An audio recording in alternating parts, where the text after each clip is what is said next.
Assalamualaikum warahmatullahi wabarakatuh.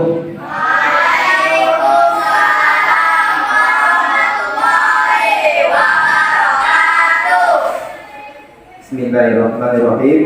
Alhamdulillah wa syukurillah wassalatu wassalamu ala rasulillah. Allahumma shalli ala sayyidina Muhammad wa ala ali sayyidina Muhammad.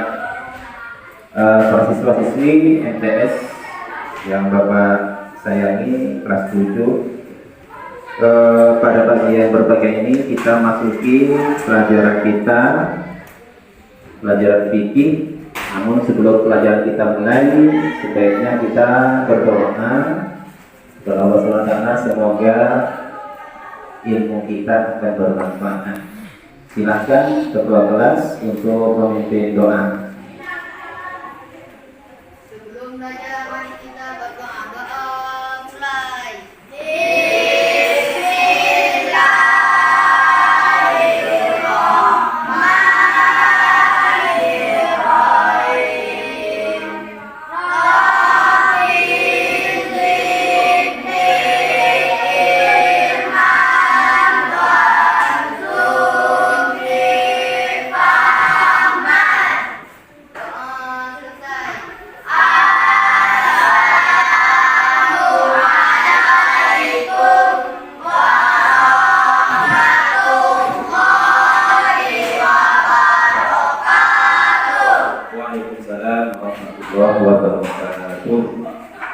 Para kami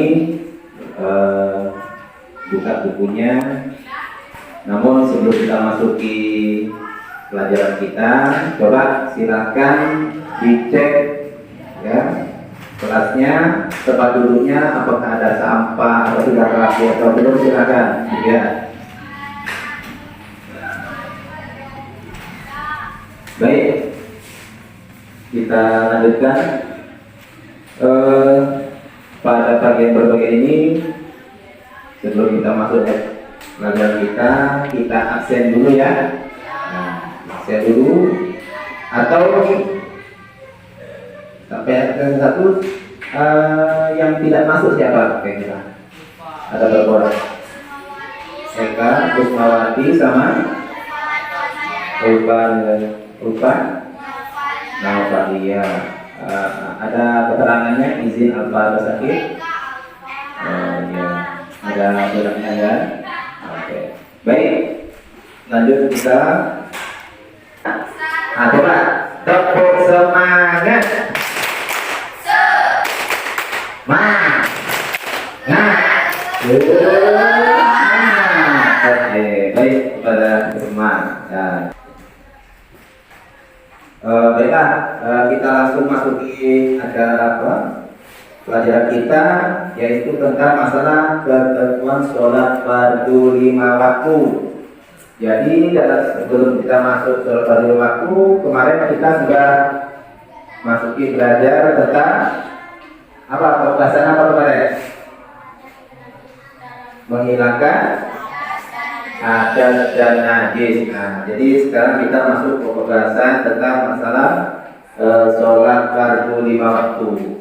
Nah, dalam sholat fardu 5 waktu itu coba kita bisa lihat tampilan layar ini bahwa komposisi dasarnya yaitu menganalisis ketentuan sholat 5 waktu. Kemudian indikatornya yaitu yang pertama menentukan pengertian sholat fardu. Itu yang pertama. Kemudian kedua menentukan dalil atau dasar hukum sholat fardu. Dan selanjutnya macam-macam dasar hukum sholat fardu. Jadi itu ya, baik secara menurut bahasa ataupun menurut istilah. Coba secara menurut bahasa pengertian sholat itu apa? Doa atau permohonan atau memohon kebaikan dan pujian. Nah, itu menurut bahasa. Baik, ini dengan syarat dan rukun tertentu. Nah, jadi pengertian sholat menurut istilah ini luas. Artinya baik perkataan kita, ucapan kita tadi, perbuatan. Jadi antara perkataan perbuatan itu kita jadikan satu. Nah, Kalau sholat tak ada cakap, berarti tak sholat. Diam aja kita, tak sholat berarti. Kenapa? Dalam arti sholat itu artinya perkataan dan perbuatan. Perbuatan itu apa? Gerakan, takbir, tangan mengangkat ke atas. Nah, kemudian ketika ruku, kepalanya harus sejajar dengan punggung. Nah, itu gerakan, perbuatan. Nah, itulah perkataan dan perbuatan yang tadi. Nah, jadi perkataan dan perbuatan itu tadi menjadi satu. Ada ucapan, ada perbuatan.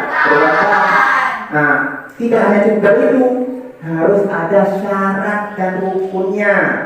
Tidak hanya bergerak saja, tidak ada hanya bercakap-cakap saja, berkata-kata saja, tapi ada syarat dan rukunnya. Nah, itulah syarat dan rukunnya, nanti kita jelaskan juga tentang masalah itu. Jelas, ada perkataan, ada perbuatan, kemudian ada syarat dan rukun tertentu. Baik. Kemudian kita coba perhatikan menjelaskan dalam surah Al-Baqarah ayat berapa? Ayat 43. Coba bacakan. A'udzu billahi minasy syaithanir rajim. Bismillahirrahmanirrahim. Wa aqimus sholata wa atuz tawarkamu artinya dan dirikanlah sholat dan bayarkanlah zakat dan tentukanlah sama orang-orang yang berhukum. Nah ya, jadi itu artinya perintah dalil mewajibkan sholat ya, dalam surah Al-Baqarah ayat 43 kita disuruh melaksanakan sholat. Ini sholat, melaksanakan sholat, kita mendirikan sholat. Berarti sholat fardu 5 waktu yang tadi adalah wajib. Nah, sholat zuhur, asar, isya, maghrib dan subuh ini tadi itu dalilnya. Nah, kemudian dalam surah Al-Hajj ayat 104.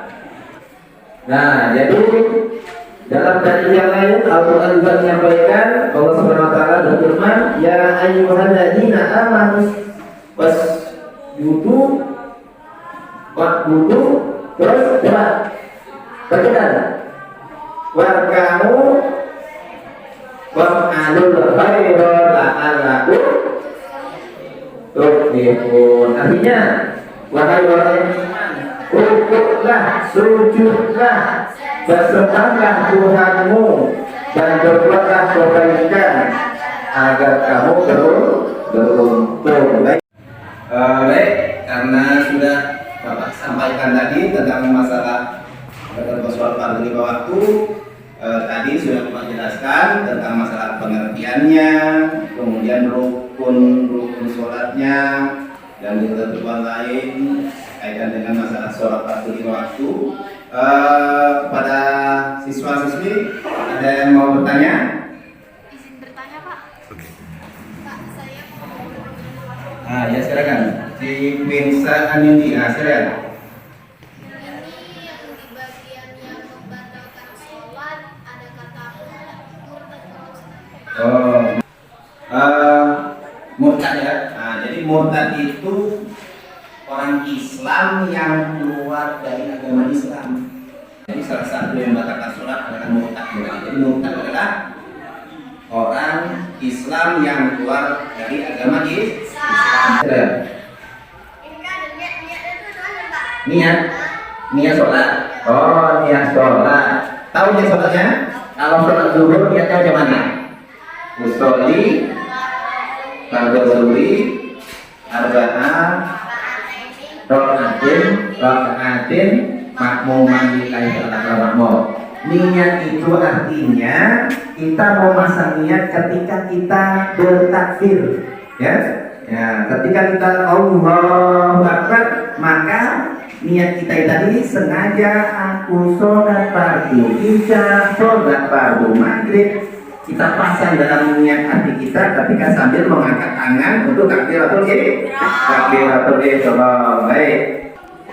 Untuk itu karena materi sudah selesai, kita kasih kesimpulannya bahwa pengertian sholat adalah yang pertama adalah doa, menurut bahasa adalah doa. Kemudian menurut istilah bahwa sholat itu adalah amal ibadah yang dilakukan baik perkataan atau perbuatan. Terus apa lagi? Yang diawali dengan takbiratul ihram dan dengan salam. Nah, selanjutnya dalam rukun sholat yang pertama adalah niat takbiratul ihram. Nah, sampailah yang selanjutnya salam. Nah, tadi sudah Bapak jelaskan. Baik. Untuk itu Bapak akan bertanya. Nah, yang seputar yang sudah kita bahas tadi tentang masalah sholat waktu 5 waktu. Yang pertama, apa pengertian sholat menurut bahasa? Sholat secara bahasa melalui doa. Doa. Kemudian sebutkan pengertian sholat menurut istilah. Secara istilah, sholat adalah ibadah yang terdiri dari perkataan dan perbuatan tertentu yang Menurut istilah bahwa sholat itu adalah amal ibadah yang dilakukan baik perkataan atau perbuatan. Terus apa lagi? Yang diawali dengan takbiratul ihram dan dengan salam. Nah, selanjutnya dalam rukun sholat yang pertama adalah niat takbiratul ihram. Nah, sampailah yang selanjutnya salam. Nah, tadi sudah Bapak jelaskan. Baik, karena sudah habis pembahasan kita tentang masalah ketentuan sholat fardu 5 waktu pada pagi hari yang berbeda ini, nanti kita lanjutkan pembahasan yang lain berkaitan dengan sholat fardu juga. Ya, harapan Bapak seputar tentang masalah ketentuan sholat fardu 5 waktu, ada pengertiannya tadi, kemudian hukum dan ketentuan sholat fardunya. Harapan kita semuanya harus sudah tidak ada lagi yang tidak sholat. Nah, semuanya harus sholat. Kemudian kepada kita semua, kami kelas 7 demikian bisa Bapak sampaikan pada pertemuan kali ini. Mari kita ucapkan hamdalah. Alhamdulillahirabbil alamin. Terima kasih dan Bapak akhiri, wabillahi taufiq wal hidayah. Wassalamualaikum warahmatullahi wabarakatuh.